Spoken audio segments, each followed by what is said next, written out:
Marsikdo niti ne ve, da je za robotom v bistvu človek. Imamo lahko Mercedesa, pa če ne znamo voziti, bomo naredili katastrofo. Sandi Poteko, urolog iz Splošne bolnišnice Celje, pionir na področju robotske kirurgije v Sloveniji. To je izrazito timsko delo. Dejansko sam kot tak težko oziroma nič ne moreš narediti. Misli, da pritisnemo na gumb in je stvar zrihtana. Začetnik robotske kirurgije v UKC Ljubljana, urolog, docent dr. Simon Havlina. Mi so čakali, kaj se bo zdaj zgodilo s tem robotom, kako se bo men zalomil in tako, ampak zdaj vidimo, da je to. Je to res tak enovit projekt, kjer ni bilo pravzaprav več polen pod noge. Vodja oddelka za operativno ginekologijo in uroginekologijo, izredna profesorica doktorica Mija Blagajne. Končali smo ob 10. zvečer. Ko sem drugo jutro prišla na hodnik našega oddelka na vizito, sem zagledala to isto pacientko, ki je bila pred kavnim avtomatom in mislila sem, da sanjam. Prvi dan po operaciji, po prostatektomiji, gre pacient brez bolečin domov. Kar nasmejo vsi se. In tokratni gostitelj, abdominalni kirurg iz UKC Ljubljana, izredni profesor dr. Jan Grosek. Res se mi zdi blazen občutek dobiti za anatomijo. O robotski kirurgiji, od pionirskih začetkov in vztrajnosti do hitrega razvoja in vprašanj o prihodnosti. Pridem operacijsko, se pogovarjam tako z gospodom še, preden ga zaspijo, ne? Pa on tako pogleda na levo stran pa reče, to je ta robot, ki me bo operiral. Ne? Ekipe se bodo sigurno širile, ker kar je jasno, je do prihodnosti za te zahtevne posege bo robot v bistvu nepogrešljiv. O ceni sodobne tehnologije na eni strani ter o koristih za paciente na drugi. Sreče se tudi ne da na nek način ovrednotiti finančno. Če nekomu odstraniš prostato, pa ima še vedno erekcije, pa lahko ženo še naprej pač ima ta spolne odnose, je tudi neko veselje, zakaj ga pa ne bi imeli te naši bolniki.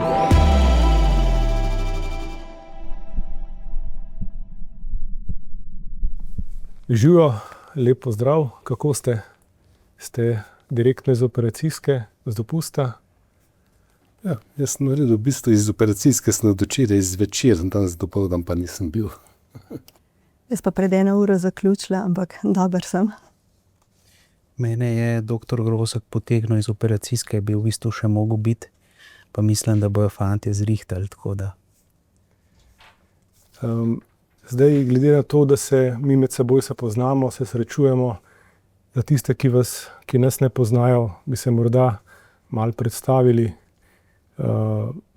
kaj počnete, s čim se ukvarjate. Ja, jaz sem urolog že skoraj 40 let, 15 let oziroma zdaj že 16 leto delam robotsko kirurgijo, predtem pa sem delal enake operacije na klasičen način, tudi 15 let, tako da imam dobro primerjavo, pa izkušnje. Sem dovolj mlad, da lahko boje primerjam, tako da trenutno sem še vedno zaposlen v bolnišnici Celje, ker sem bil 12 let predstojnik, zdaj sem pa to mesto pa predal. Mija, pa ti? Jaz sem Mija Blagajne, sem zaposlena na kliničnem oddelku za ginekologijo UKC Ljubljana, tako da sem tudi vodja oddelka za ginekološko kirurgijo in uroginekologijo. Sicer pa večino svojega dela opravljam kot ginekološki kirurg, tako za rekonstruktivne posege, uroginekološke posege, pa tudi rakave posege. In mi smo se pravzaprav relativno pozno napram vam srečali z ginekološko robotsko kirurgijo. To je bilo 2 leti nazaj, ko ste nam pri tem bistveno pomagali. Ja, jaz sem pa Simon Havlina, tudi urolog. Sem nekoliko manj časa v službi v tem javnem sistemu kot dr. Poteko, približno pol manj. Ampak sem tudi v tem času šel kar čez nekaj teh vej kirurgije, klasika, laparoskopija in zdaj robotika. Tako da zadnja leta se predvsem poglobljeno ukvarjam bolj kot ne z robotiko. Čeprav so mi tudi druge veje zelo všeč in če kdaj treba pomagati, z veseljem preskočim na pomoč. No, jaz sem pa Grosek Jan, sem abdominalni kirurg. Zdaj bo 6. leto, kar se tudi ukvarjamo na abdominalni kirurgiji z robotsko kirurgijo. Sicer se poglobljeno ukvarjam z rakom debelega črevesa, tudi s Crohnovo boleznijo, ulceroznim kolitisom. In tudi sam, podobno kot vi trije, sem prej operiral in tudi danes recimo odprto, tudi še laparoskopsko, vedno več pa robotsko.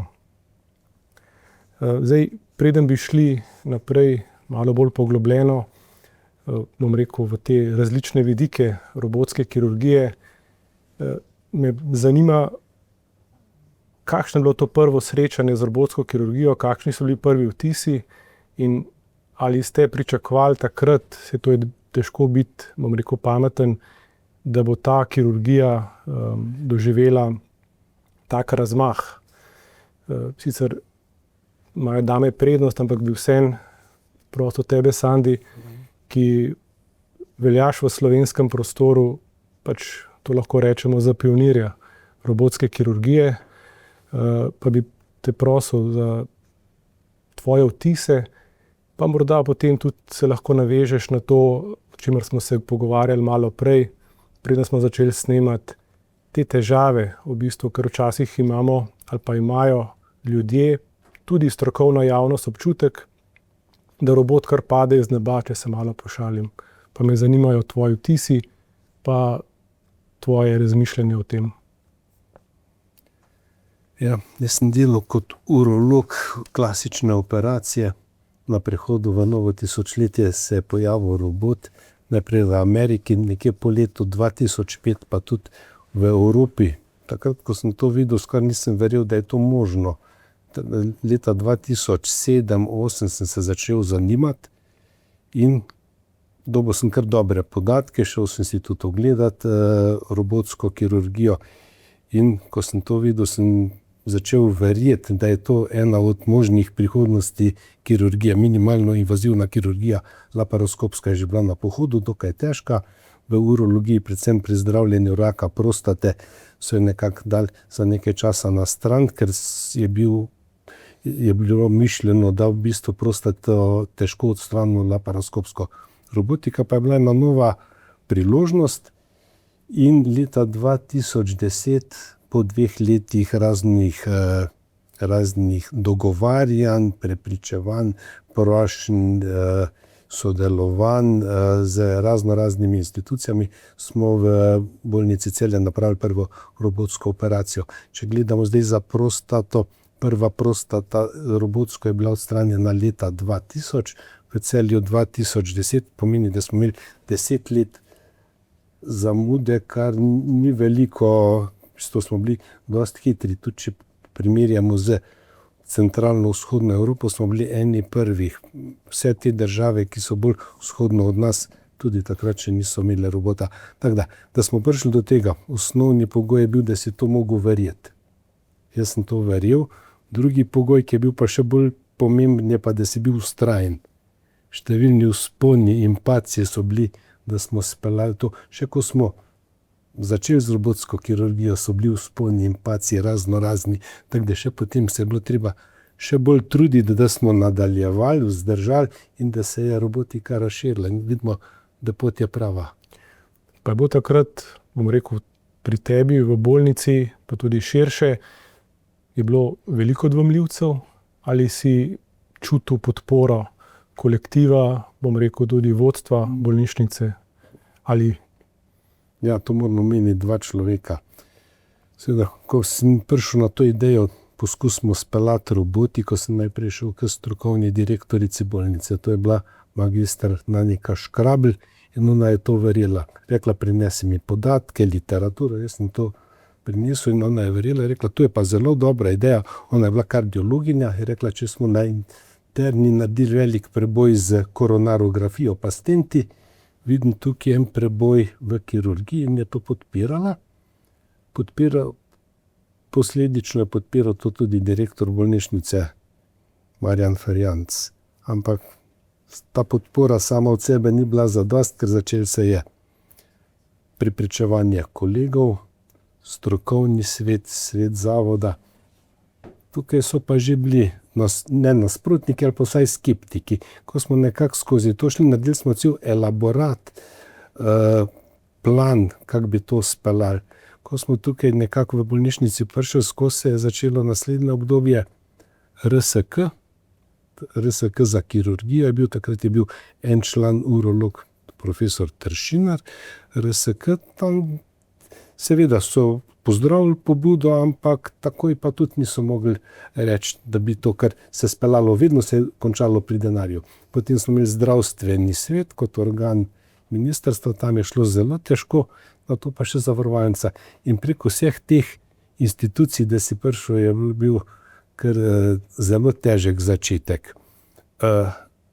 RSK za kirurgijo je hitro podprl. Že takrat se je tudi zanimala vaša bolnišnica iz Ljubljane, pa še 4 bolnišnice so se zanimale za robotiko. Pač mislim, da smo bili najbolj vztrajni, da smo to speljali. Ko smo začeli z operativo, pa smo mogli zelo, zelo veliko operativnih posegov narediti, da smo pa to upravičili, ne, da smo videli, da smo pokazali, da je to prava pot, in ta prava pot se je zdaj razširila, da se je tudi čedalje več robotskih sistemov in operativnih posegov. Ja, izkazalo se je, da si imel prav. Mislim, da tudi če gledamo svetovne podatke in Slovenijo, zdaj robotika se širi. Zdaj, leta 2018, to se zdaj je nekako že kar mnogo let nazaj, smo tudi v naši ustanovi, se pravi v Univerzitetnem kliničnem centru v Ljubljani, dobili robotsko platformo. Simon, ti si bil eden od, bom rekel, tistih, ki so si za to zelo prizadevali, pa me zanima, kako je bilo takrat, koliko časa je trajalo, morda na kratko še tvoja zgodba. Ja, v bistvu moramo vedeti, da nisem zdaj jaz tisti, ki je pripeljal robota v UKC Ljubljana. Ta pot je bila pri nas malo daljša. Tam nekje 2010-2011 smo šli dr. Gubina pa primarij Sedmak v Prago na neko izobraževanje, in takrat dejansko smo mislili, da bo čez nekaj mesecev v kliničnem centru robota. Potem se pa to ni zgodilo in leta so tekla. Sicer po mojem mnenju smo prav cajt dobili robota, ker smo v tem času naredili velik korak na področju laparoskopije. Hodili smo na določene kongrese, kjer smo tudi tako na stran gledali tega robota, se učili te gibe in tako da smo zelo hitro pol tudi implementirali te vse metode v klinično prakso. Ampak na koncu seveda ima besedo politika. To se moramo zavedati, da tisti gumb, ki ga pritisne, na koncu je minister, ministrica. Seveda zdaj nekaj bolnic je kupili nov sistem iz svojih lastnih sredstev, ampak včasih te opcije ni bilo. Tako da takrat so ocenili v stranki Mira Cerarja, da je to fino, da bi mi imeli robota, in dejansko se spomnim takrat, mislim, da je bil maj, petek, zadnji dan, ki je bil možen, da ta vlada podpiše to, je ob 3 ministrica podpisala. Potem je minil tisti mesec pa pol, kjer tudi naše vodstvo nekako ni verjelo, da bo sistem prišel, pa sem jim govoril. In zanimivo pri teh stvareh je ta, da so se vsi nekako bali, tudi določeni kolegi, kot si rekel, Sandi, so bili skeptični, v tem smislu, da se da vse te stvari narediti in z odprto in laparoskopsko kirurgijo. Tako da na tej v bistvu otvoritvi sem nekako ostal sama. Ni bilo raznih predstojnikov, mislim, ta glavnih. Mi so čakali, kaj se bo zdaj zgodilo s tem robotom. Ali je to res neka napačna investicija, kako se bo meni zalomil in tako, ampak sem vesel, da sem imel super kolege ob sebi, ki so stali ob strani, inštrumentarke, ki so prevzele ta svoj del, in da je nekako to pol zalaufalo in zdaj vidimo, da je to to. Mija, še tvoj pogled, zdaj morda se motim, ampak če se dobro spomnim, si se ti navdušila za robotsko kirurgijo v tvojem izobraževanju, v času tvojega, bom rekel, kasnejšega izobraževanja subspecialističnega v Franciji.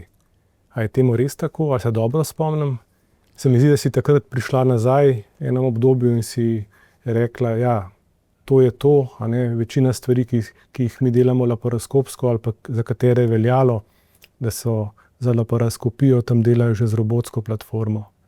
V resnici si dobro zapomnil in mislim, da sva to diskusijo imela ob eni operaciji, ko smo skupaj delali. Je pa v resnici zgodovina še majčkeno drugačna. Pravzaprav takrat, ko je prišel robot v klinični center, je bilo že od samega začetka predviden, da naj bi tudi ginekologija in manjši delež teh posegov opravljala. In takrat je bil naš strokovni direktor, profesor Adolf Lokanovič, in ko je robot prišel, je rekel, no, a boste? Pa pravzaprav takrat, ko smo hodili po kongresih pa spremljali, kaj se je robotskega že počelo v primerjavi z laparoskopijo ali pa klasično odprto kirurgijo, so bili pravzaprav vsi zaključki, da sta metodi nekako enakovredni, pa zelo se je poudarjal in iskal ta dobrobit za pacienta ali pa finančni učinek, a ne. Tako da takrat pravzaprav tudi mi nismo verjeli, a ne, da je to morda res toliko pomembna tehnologija, ki jo je res vredno zelo hitro pograbiti. V tem času seveda je urologija blazno napredovala, priključili ste se vi in v tistem času potem se je zgodil tudi ta moj odhod 4-mesečni v tujino na univerzitetno bolnišnico v Parizu, Pitié-Salpêtrière, kjer me je pravzaprav čisto presenetilo, kako je v sami urologiji laparoskopija pravzaprav pozabljena, ne obstaja več, vse se je delalo robotsko pri njih in tudi ginekologi so pravzaprav razpoložljive robote 2-krat tedensko uporabljali za pravzaprav posege, ki smo jih pri nas delali laparoskopsko, pa ne samo, a ne, predvsem za tiste primere, ko so bili bolj zahtevni, se pravi za rekonstrukcije medeničnega dna, za posege, kjer je v majhnem prostoru treba zelo veliko tehničnih spretnosti, nekih šivanj in tako. In pravzaprav je bil to en tak eye-opener ali pa tisti aha moment, ko dejansko, ko sem se vrnila, in to je bilo pol takrat, ko sva midva sodelovala in ko smo pol tudi začeli na oddelku bolj resno razmišljati v tej smeri.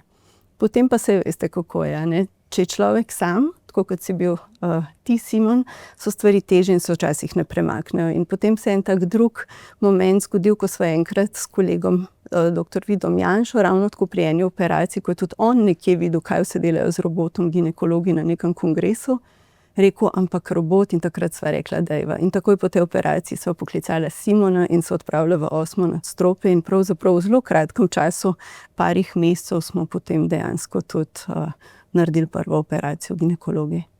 Zanimivo je, oprostite, ker motam, ampak oni bi že verjetno tudi prej lahko noter prišli, ampak vem, da je bilo vedno rečeno, da imajo nizke količnike pri operaciji. In seveda, robotska kirurgija je draga, vsak poseg stane 2000 evrov v osnovi, a ne? In težko potem upravičiš neko operacijo, ki stane 1500 evrov, da že začneš z 2000 evri, a ne?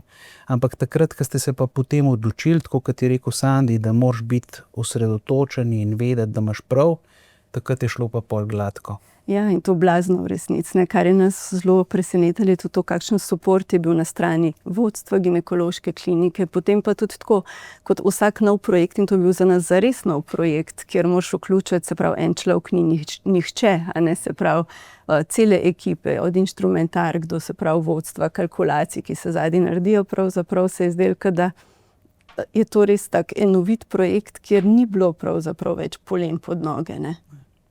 Ja, to, mislim, zanimive zgodbe, a ne. Zdaj, preden bi šli bolj poglobljeno mogoče v to, kje so prednosti, morda slabosti, pa vseeno, Sandi, mogoče za nekoliko bolj laično javnost, ki morda tudi spremlja ta naš pogovor, a ne, tako vprašanje, ki se zdi enostavno, kaj je robotska kirurgija, predvsem v kontekstu tega, da je dostikrat v javnosti, a ne, to nekak mal tak zavajajoč izraz, a ne, ker ljudje nekako mislijo, vsaj nekateri, da operira deloma samostojno ali pa v celoti nek robot. Kako je s tem? Ja, Robot nam res veliko pomaga. Robot ne dela sam, ampak še vedno je človeški faktor zelo pomemben.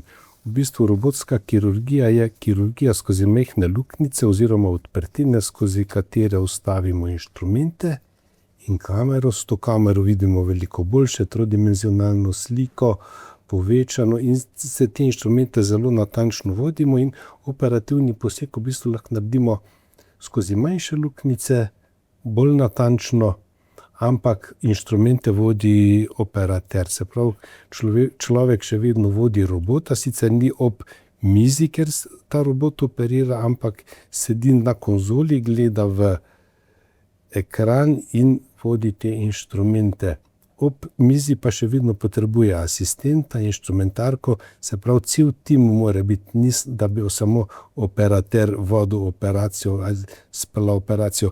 V bistvu to je izrazito timsko delo, kjer imamo zelo dober tehnološki pripomoček, ki nam omogoči, da operativni poseg izvedemo še bolj natančno, še bolj prijazno za bolnika, da se čim prej vrne v normalno življenje. V bistvu za operaterja ni to lažje kot klasična operacija.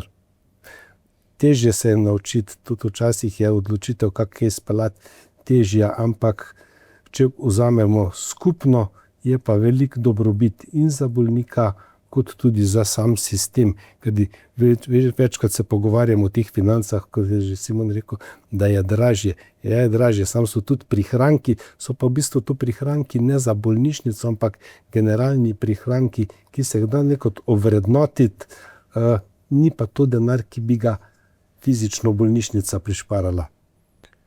Ja, to si zelo lepo povedal in tudi to se mi zdi pomembno to poudariti, ekipa, se pravi kirurška, anesteziološka, operacijske medicinske sestre, dejansko sam kot tak težko oziroma nič ne moreš narediti. In z tega vidika, ali pa to, Simon, kako je pa z učenjem? Se pravi, kako je z učenjem pač celotne ekipe od implementacije in potem naprej?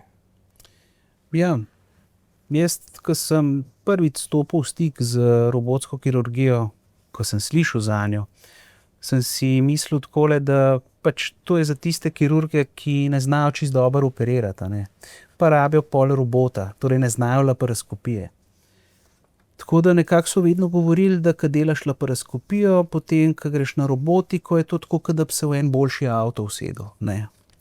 Pa sploh ni tako. Robotska kirurgija je čisto ena nova veja medicine oziroma kirurgije, torej imaš odprto kirurgijo, endoskopijo, laparoskopijo in zdaj robotiko, in ta robotika je v bistvu neka kombinacija odprte kirurgije, ker imaš dejansko majhne rokce znotraj telesa, in pa tudi laparoskopije, ker moraš te veščine laparoskopije vvladati, kako napihan trebuh, vstaviti rokarje, in pa tudi sama anatomija je drugačna kot pri odprti kirurgiji. Tako da, če greš čez vse te faze, je pol na nek način težko govoriti, kako enega človeka naučiti. Eno je tisto, da specializant pride iz nule pa začne z robotiko, ali pa mi, ki smo imeli že neko znanje odprej in smo vstopili potem v te robotske čevlje, bom temu rekel. Sam lahko rečem, da sem imel na začetku težave, prvih recimo 10 operacij, nimaš taktilnosti, ne čutiš, in možgani pol se različno obnašajo, malo se ti vrti in tako, ampak pol z časom nekako prideš noter. So pa različni posegi različno težki in je pol ta učna krivulja pri različnih operacijah krajša oziroma daljša. Če še malo svetliš, to se spominjam, ko si rekel, da ste šli vi kot celotna ekipa, tudi kasneje je bilo to recimo ne samo kirurški del, tudi operacijske medicinske sestre, tudi anesteziologi, ste šli v tujino, malo če osvetliš ta del v bistvu izobraževanja. Ja, to imajo zdaj v bistvu vsi te proizvajalci, vse te firme, moraš iti čez določeno fazo učenja, osnovno. In seveda šli smo pogledati sam sistem, čisto tehnično v Milano, cela ekipa, tudi pogledati te operacije. Potem pa prvi in drugi kirurg tudi na neko krajše izobraževanje na živalih.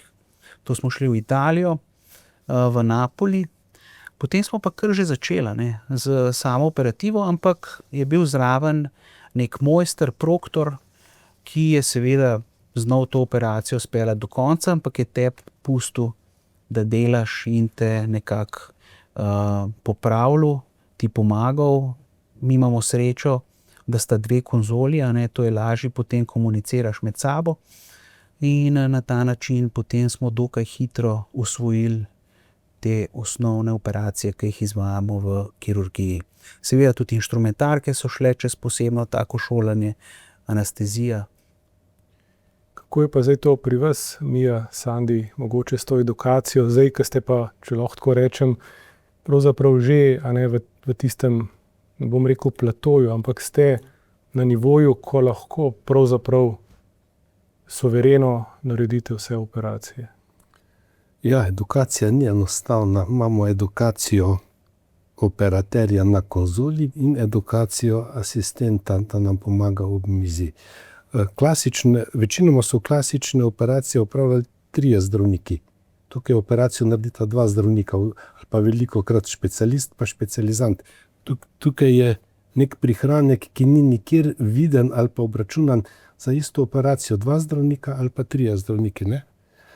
Ja, edukacija, mi smo bili na edukaciji v Strasbourgu, tako tudi smo na živalih trenirali, potem pa na Češkem, pa v Belgiji.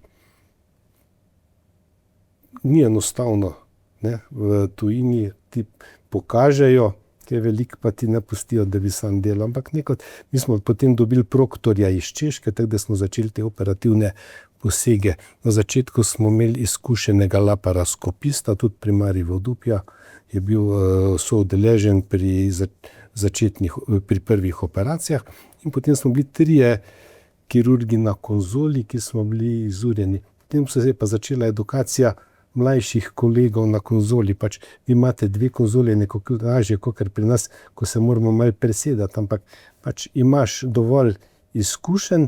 Vsakega mladega smo prej poslali tudi na edukacijo v trening center, da so dobili te osnovne informacije, potem pa začneš z lažjimi areali operacije, da on naredi težje ti in pa se malo, pri nas se moramo presediti, ampak operacija prostata je zelo standardizirana. Točno vemo, kateri odseki so lažji, kateri so težji. Najprej 10-krat je ponovil lažje odseke, ko je skozi lažje šel, smo šla na težje odseke, tako da nekako se spelje.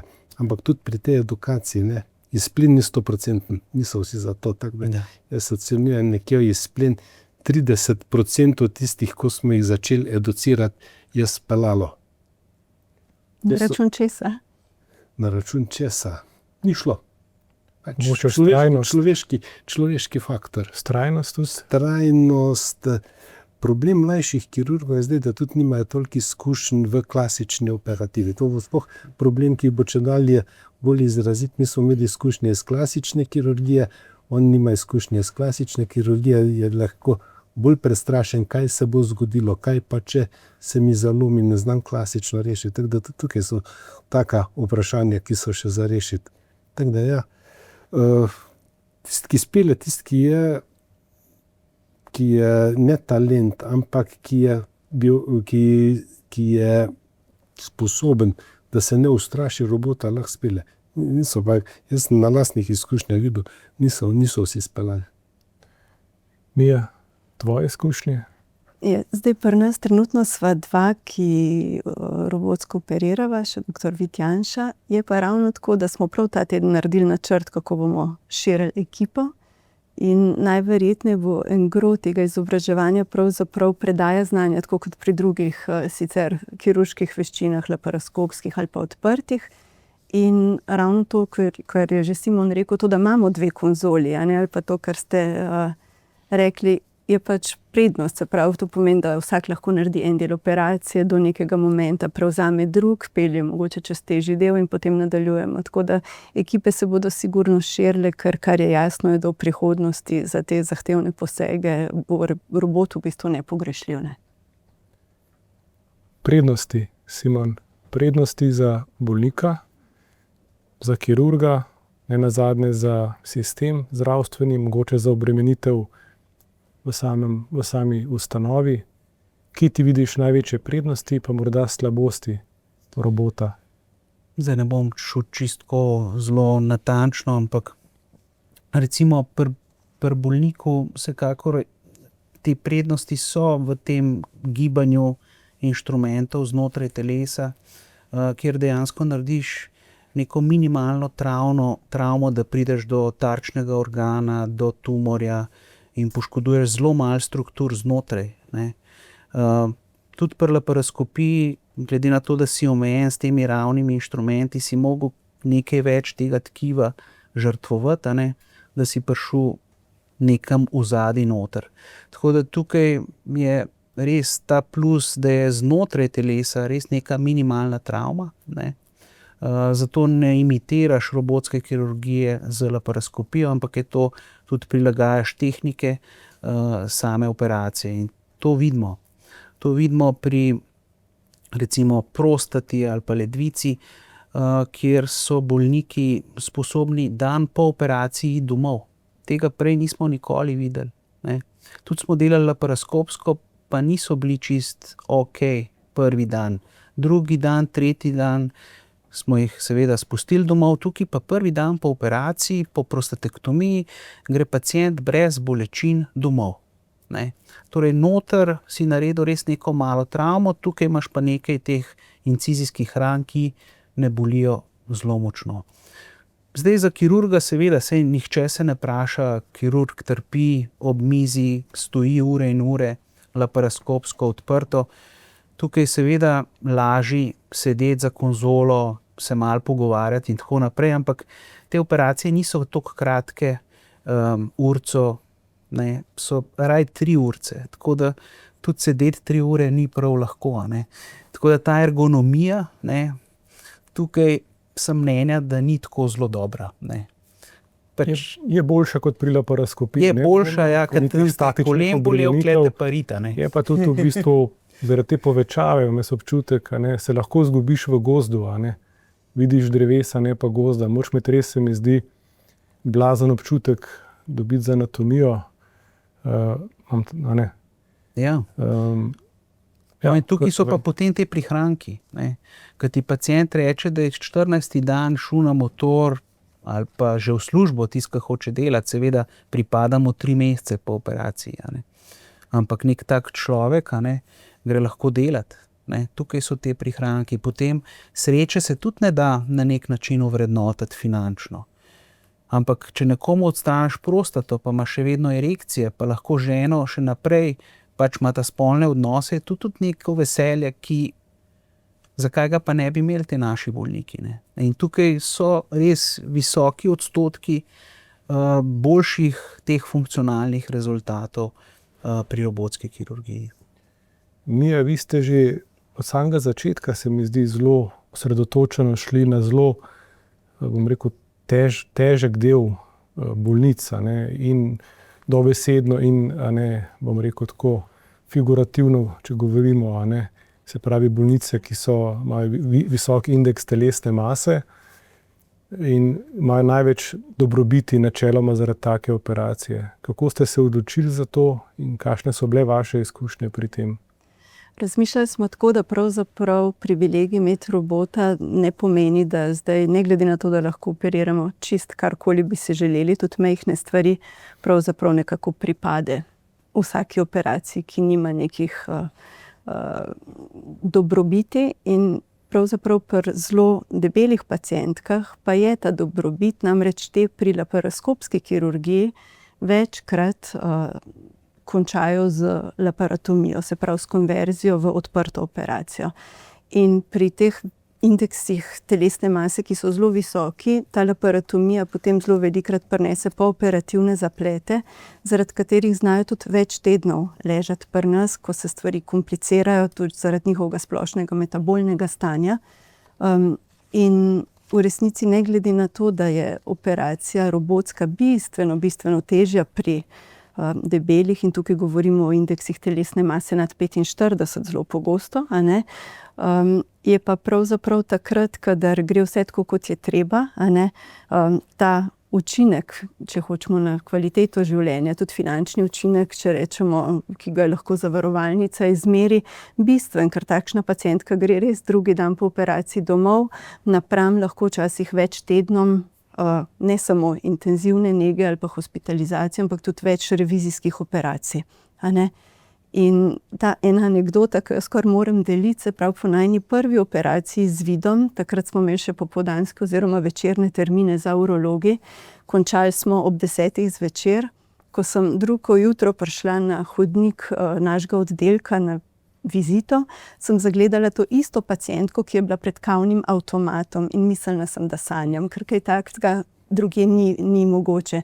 In čeprav kakšne te primerjave niso merljive vselej, a ne, smo se spraševali, a je možno, da tudi zato, ker pri robotski kirurgiji, čeprav delamo skozi majhne luknjice, tako kot pri laparoskopiji, vendarle uporabljamo toliko nižje intraabdominalne tlake, pol nižje pravzaprav, da je tudi to eden od razlogov, zakaj je bila ta gospa toliko boljša kot morda neka, ki po laparoskopski operaciji kljub temu rabi majčkeno več časa, da pride k sebi. Ja, mi smo na abdominalni kirurgiji leta 2020 dobili to možnost, da smo začeli delati v bistvu tudi z robotom. In v teh letih, do dan danes smo kar, lepo ekipo v bistvu uspeli vzpostaviti in smo se, kar razdelili. Nekateri delamo v bistvu bolezni debelega črevesa in danke, tako rakave kot, te ulcerozni kolitis, Crohnovo bolezen. Ena ekipa pod vodstvom dr. Petriča dela obolenja jeter, trebušne slinavke, žolčnih vodov.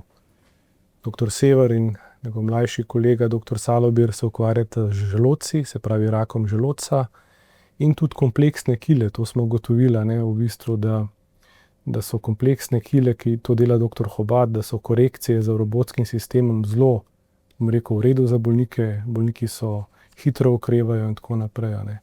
Tako da pravzaprav mi smo ciljeno pokrili, cel spekter pravzaprav teh operacij. In to si že omenil, Simon, in vodstvo, to je treba omeniti, UKC-ja podpira in tudi bivši predstojnik, profesor Tomažič, ki takrat nekako mene izbral, da sem začel z robotskimi operacijami, tudi zdajšnji predstojnik, profesor Trotošek, podpirajo razvoj tega, in jaz mislim, da je to tista ključna stvar, da potem počasi postopoma gradiš v bistvu in delaš vedno težje posege, se pravi najprej neke manjše operacije, potem pa težje operacije, katere so težje, recimo pri nas, rak danke, potem tudi recimo rak trebušne slinavke, tudi jeter in tako naprej. Tako da mi pravzaprav imamo kar celoten diapazon teh operacij, celoten spektr teh operacij, še vedno pa pomemben delež delamo tudi odprto, pa tudi laparoskopsko, in jaz mislim, da to razmerje, to smo se prej pogovarjali, mora ostati, zaradi edukacije in tako naprej. Kaj pa pri vas, Sandi, v Celju počnete recimo vse z robotom? Malo si že omenil, pa mogoče še nekoliko bolj, pa se malo navežeta recimo s Simonom. Ja, s robotom praktično lahko operiramo vse rake zgornjih sečil, to se pravi ledvica, odstranitev tumorja z ledvice, potem nadledvična žleza, potem lahko odstranimo ledvico z sečevodom, vse to naredimo. Potem glavna operacija je pa rak prostate, odstranitev prostate. V Mali Medenici je še nekaj operativnih posegov, ki se vsi dajo napraviti. To so bolj nekaj komplikacij, recimo po predhodnih posegih, se pravi poškodba sečevoda, vezikovaginalna fistula. Mi smo napravili tudi kar dosta operativnih posegov, zelo velikih prostat, benigno povečana prostata, ki ni kandidat za transuretralno resekcijo. Z robotom se lahko to odstrani, tisto benigno povečanje prostate, v bistvu celo težja operacija kot odstranitev cele prostate. Se pravi, v Mali Medenici ni posega, da ga ne bi mogli narediti. Napravili smo tudi radikalno cistektomijo z derivacijo, z cistoplastiko, se pravi bolniku smo odstranili mehur, prostato in iz črevesja napravili nov mehur, da je šel po normalni poti navado. Tudi to se da narediti. Sicer so to veliki posegi, to je zelo dolgi poseg, ker pa nam gledajo, koliko posegov naredimo, smo rekli, da bomo naredili 2 prostate kot eno odstranitev rakasto spremenjenega mehurja. Praktično ni posega, ki ga ne bi mogli napraviti z robotom v mali medenici, ali pa drugače. Včasih so bile vse robotske operacije, včasih, se pravi pred 15 leti, je urologija zajemala nekje 80% vseh robotskih operacij. Ta procent se zdaj niža, ker so prišli abdominalni kirurgi, ginekologi, pa še nekatere druge specialnosti lahko delajo z robotom. Se pravi, urologija nekje že pod 50% vseh posegov, pomeni, da se ostale specialnosti zelo aktivirajo in se pravi, robotika se je tudi zelo razširila še na druge specialnosti. Če bi se ti, Simon, tukaj navezal, predvsem v kontekstu, bom rekel, tega, kar imamo tudi v UKC-ju, se pravi 2 stvari. Eno je ta multidisciplinarni posegi, tukaj imaš ti veliko zgodb, to sem prepričan, pa mogoče, da še enkrat poveš to zgodbo, to velja omeniti, ne? To prvo, bom rekel, robotsko transplantacijo, ki se mi zdi tak velika zadeva, pa mogoče veljajo še enkrat omeniti. Zdaj, tako kot je Sandi rekel, dejansko lahko vse narediš z robotom, ne. Omejen si sam z nekim, ne vem, ali vstopom v trebuh, velikostjo nekega tumorja in tako naprej. Kar sem sam ugotovil je, da robot pokaže svojo moč, bom temu rekel, takrat, ko je poseg težji, ne. Bolj, ko je težko, bolj z robotom na nek način to lažje, ali greš v te lukenco nekam, ali speleš tako da mi je všeč, tako kot Mija, kjer si v bistvu robot je namenjen težkim pacientkam, a ne. Pri nas še vseeno nekako probamo kar večino stvari narediti z robotom, ampak verjetno bo treba v neki bližnji prihodnosti narediti neko selekcijo, ne. Zdaj, če pa si rekel, da ne omenim še to, a ne. Ja, to je pač nek nov korak, tudi na tem transplantacijskem področju. Predvsem, ko smo bili recimo v Clevelandu lansko leto, sva z dr. Bizjakom videla, kako to z single port robotom naredijo, ne. Ampak Kaj pa je to single port? Single port, torej robot, kjer imaš teh 4 roke skozi eno luknjico, ne. Torej samo ena incizijska rana in potem, torej še manj invazivno, kot smo do zdaj videli s tem multiport robotom, ne. In oni so pri različnih teh motnjah, ki do zdaj niti nismo razmišljali o tem, ne. Kakšna aneurizma v hilusu ledvice, pa so dali ledvico ven, to zrihtali, pa z tem single portom avtotransplantirali pacientu. Pa smo rekli, pa dajmo probati še potem ponuditi bolnikom, predvsem tistim, ki so se odločili za živodajalsko, a ne, torej v tem primeru. In smo bili uspešni in upajmo, da bomo to pot nadaljevali, ne. Neka taka lepa zgodba je bila za tem. Ampak tako, kot sem rekel, robot težji, kot je v bistvu lažje narediš nek poseg. Kakšen je tak, ki ga ne bi mogel speljati recimo nazaj 20 let odprto laparoskopsko, pa greš not z robotom, ne vem, čez mehur, daš nekaj ven, brez problema.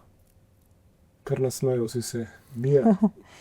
Ja, v resnici pri nas ga največ uporabljamo zdaj za rake endometrija, ampak tudi zato, ker smo imeli to omejeno razpoložljivost, ne? In tako kot smo rekli, za katere, za tiste pri zelo debelih pacientkah. Zdaj, ko je razpoložljivost boljša, seveda nam bo zelo prav prišel tudi pri laparoskopskih sakralnih kolpopeksijah, se pravi pri rekonstruktivnih posegih, ki terjajo veliko neke manipulacije pa šivanja v trebuhu.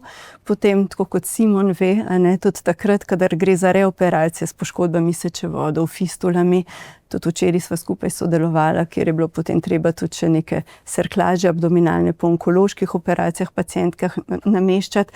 Pa takrat, kadar je bilo že v trebuhu, tudi za ginekološke namene zdravljenja prolapsa vstavljenih kar nekaj prostetičnih materialov, se pravi raznih mrež, kjer jih je bilo treba ali odstranjevati, pa potem na novo vstavljati. Tako da pravzaprav možnosti so neomejene, ne moremo ga pa oziroma ne pride nam prav pa pri raku jajčnika, tam je princip odprte kirurgije, ki ostaja, tudi nelaparoskopske, prav odprte, pa potem se, kar se tiče same uspešnosti onkološkega dolgoročnega zdravljenja, tudi bo šele čas pokazal, kaj to pomeni pri raku materničnega vratu, medtem ko bo pa zelo prav pa šel tudi pri globoki infiltrativni endometriozi, kjer pa mislim, da bo tudi kar nekaj sodelovanja z abdominalnimi kirurgi z vami. Ja, veliko dela nas čaka. A ima kdo kakšno tako zgodbo, bom rekel, kakšnega bolnika, ki se mu je posebno vtisnilo v spomin? Jaz imam nekaj, ki smo delali, se spominjam ene parih, bom rekel, primerov, ki smo jih delali skupaj. A ima kdo kakšen tak primer, da ga ima kljub tem stotinam in tisočim operacij, recimo, ki posebej bi se... Spomnim se bolnika, ponavadi bolnik ve, kdo ga bo operiral, se pozanima, ali obvladaš svojo metodo ali ne. No in tik preden so ga zaspali, pridem še do njega, se nekaj pogovorim in on me niti ni nič kaj poslušal, mi je bilo malo čuden, pa tako pogleda levo, kjer je bil nameščen ta robotski sistem, pa je rekel, a tale robot me bo operiral. Tako da marsikdo niti ne ve, da je za robotom v bistvu človek, Misli, da pritisnemo na gumb in je stvar zrihtana. Pa bo kdaj do tega prišlo? Ja, pred kratkim sem videl intervju z Muskom, ki je rekel optimistično, da čez 3 leta nas ne bo več. Pol je sicer popravil na 4-5 let, ampak... Jaz sem se spomnil, povej tisto anekdoto, ko sva v bistvu midva skupaj želela, bila kontaktirana strani inženirjev ali iz neke fakultete in so želeli delati neko skupno raziskovalno nalogo, da so prišli operacijsko. Ja, doktorat je delal en mlad fant, bili so povezani z Danci, kjer so razvijali v bistvu avtonomen robotski sistem. Fakulteta za fakulteta? Iz Štefana, Jožef Štefan. In je opazoval celo operacijo, potem, ko sem pa anastomozo začel šivati, je pa rekel, da zdaj gre pa domov, ker je rekel, da to je pa nemogoče, te nitke pa to, da bo on naučil robota, kako to zdaj narediti pa anastomozo na koncu pri prostati.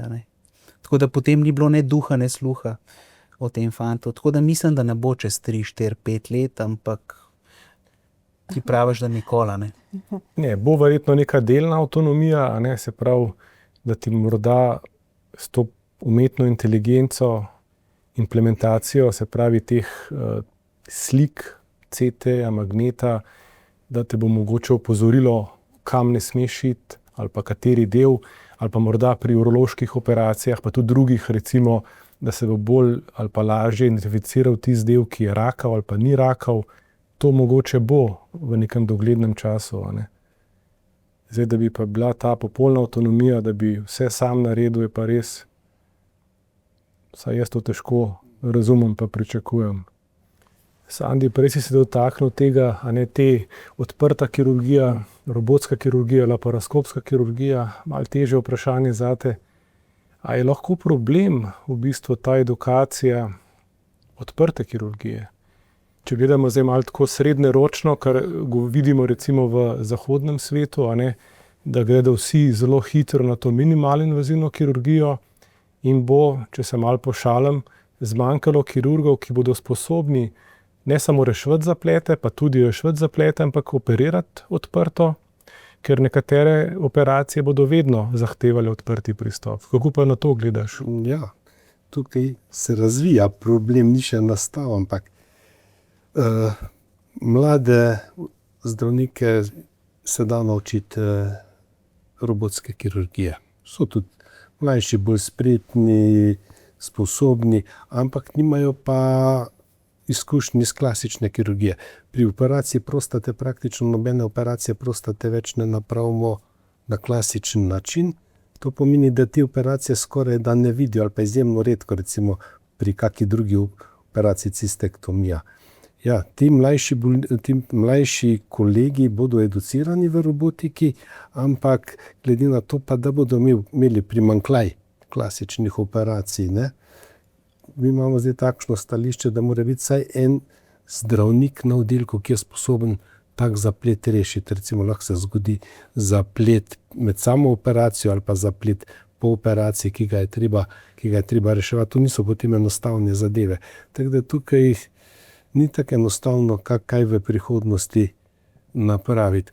Recimo že jaz, ko sem bil predstojnik oddelka, ko sem razpisoval, sem gledal, kaj predvidevam, da je operacija prostate težka, manj težka, da sem tudi selekcioniral bolnike na zdravnika, ker za vsakega sem vedel, kaj je sposoben, koliko zna, tako da si zmanjšal na minimum možnosti zapletov. Pri operaciji ledvice, ki so tudi dokaj težke robotske operacije, še vedno napravimo mi nekaj klasičnih operacij, predvsem zaradi tega, da tudi mlajši urologi dobijo nekaj izkušenj pri klasičnih operacijah ledvice. Ledvica je z robotiko zelo lepo se operira. Lahko pa narediš eno majhno napako, pa imaš zelo, zelo hudi problem, ne. Tako da tukaj, ja, treba je tudi razmišljati, kako voditi mlade, kako jih educirati in kako zavarovati bolnika, ustanovo, robota, nas, da v primeru v primeru zapletov le-tega znamo rešiti. Vajno mnenje, Simon? Ja. Ja, meni se zdi v bistvu velik plus UKC Ljubljana, da večino teh caseov, torej primerov rešimo lahko na odprti laparoskopski ali pa robotsko asistiran način. Tako da je to en tak idealen poligon tudi za kakšne tuje specializante, da pridejo pogledat, ne. Sicer prostato res mogoče, če 1-2 naredimo na leto odprto, ne, to je res čist že izven, ne. Druge operacije pa ja, vzdržujemo ta tempo, da bi te diverzitete, ne, da se ne pozabi, ne. Ti moraš priti v stik z tkivom, da dotakneš, ne. Saj, če ne dotakneš ledvice, saj ne veš, kako izgleda, ne. Z robotom ne boš dobil tega občutka. Tako da to so take izkušnje, ki morajo biti, ki morajo ostati. Je pa res, da ko sem bil, ne vem, leta 2008 v New Yorku, so delali laparoskopsko, pa je priznal kirurg, da če se zdaj karkoli zgodi, bo poklical kolega in bo on klasično stvar rešil. Torej, on je priznal, da ne zna nič klasike. Ja, jaz mislim, da v resnici naše generacije so še tiste, kjer smo dobro zastopani ali generacijsko, ali pa pravzaprav nekateri, ki smo celo pot prehodili, se pravi, da znamo reševati tudi zaplete, ne glede na to, na kakšen način nastanejo robotsko, laparoskopsko, odprto. Je pa res dobro vprašanje to, kar ste izpostavili prej, kaj se bo zgodilo morda čez 15 let ali pa 20 let, ko bo morda te minimalne invazivne kirurgije bistveno več in mlajše generacije ne bodo tega znale. Zdaj, ginekologija je malo specifična. Imamo tudi carske reze, kjer se trebuh vedno prereže, tako da majčkeno občutka za ta tkiva je za neko osnovno laparotomijo, pa vendar tudi mi že vidimo, da pravzaprav odprtih, enostavnih odstranitev maternica specializanti praktično ne naredijo več, ne. Ja, zanimivo. Zdaj, začeli smo naš pogovor s to trnovo potjo, v bistvu pravzaprav v Celju, Sandi, in s to prvo robotsko platformo. Danes, v bistvu letos, smo soočeni s tem, da pravzaprav je kar nekaj slovenskih bolnišnic, nekatere verjetno morda še bodo, so pridobile robotske sisteme. Kakšen pa tvoj pogled na to situacijo, ki jo imamo danes, ki imamo ne enega, ne 2, ne 3, ampak pravzaprav že 6, morda bomo imeli čez nekaj časa morda 8-10 robotskih sistemov v državi, ki ima 2 milijona prebivalcev. Ja, leta 2010, ko smo mi kupili robota, je bil en tak pogoj, en robot na milijon prebivalcev. Tako se je držalo, takrat smo mi razmišljali, Slovenija 2 aparata. V Evropi je bilo takrat okoli 300 robotskih sistemov, v svetu pa nekaj čez 2000, 2/3 Amerika. Ne. Ti robotski sistemi so se množili, lahko preštevamo, koliko aparatov je na milijon prebivalcev. Zdaj ni prav podatka, koliko je upravičenih, ampak če gledamo, nekje 8500 aparatov je trenutno v svetu, nekaj čez 1600 v Evropi, se pravi pride nekje na 3 milijone, 3 aparati na milijon prebivalcev je trenutno stanje v Evropi.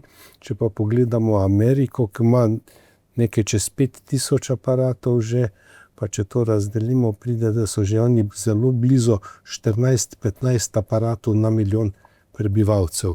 Se pravi, to je velika številka, število operacij se pa ne bo trajno večalo. Predvsem v urologiji že kar nekaj časa stagnira, lahko se pri prostati še kaj drugega spremeni.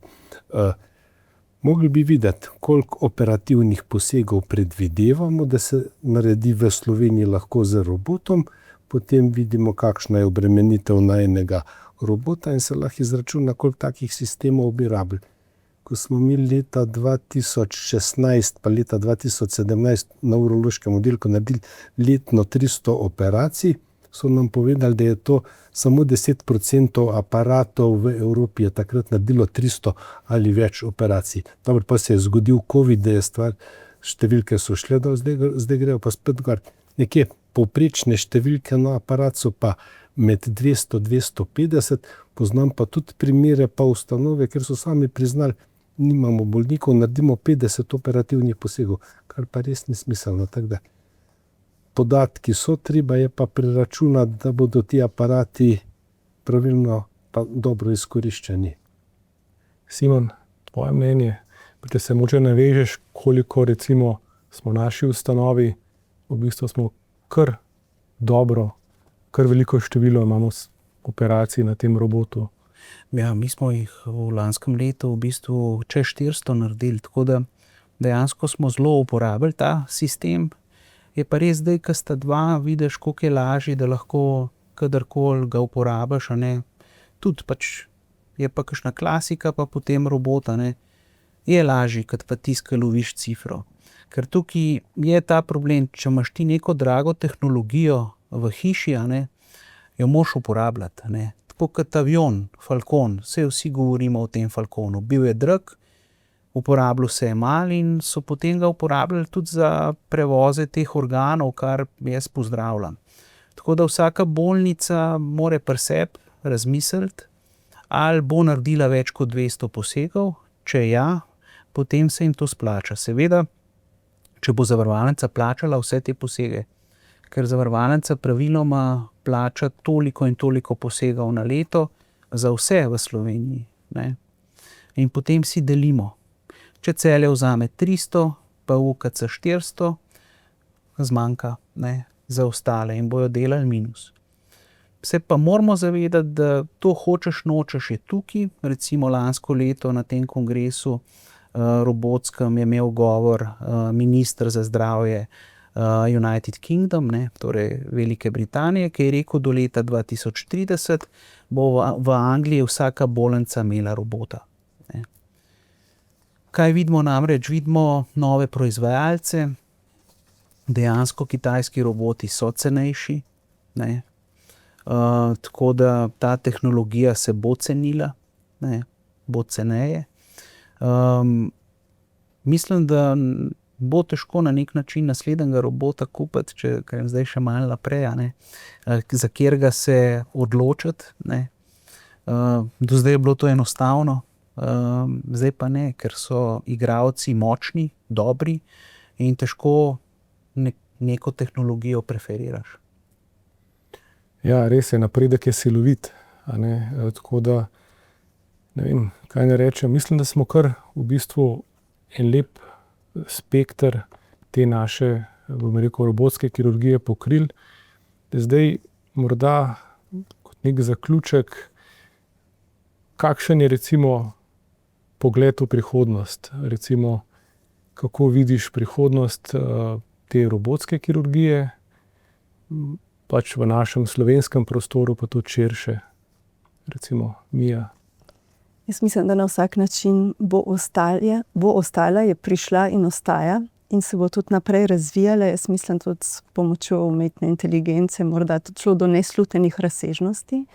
V ginekologiji mislim, da ne bo nadomestila laparoskopije, vsaj ne v celoti, pri enostavnejših posegih, ampak še zmeraj mislim, da ne more ostajati to. Ne glede na to, da je dostopnost boljša in da lahko operiramo, je pomembno se vedno tudi vprašati, komu to koristi, ne, katerem pacientu ali pa pacientki to koristi. Sandi. Ja, robotika se je začela v tem tisočletju.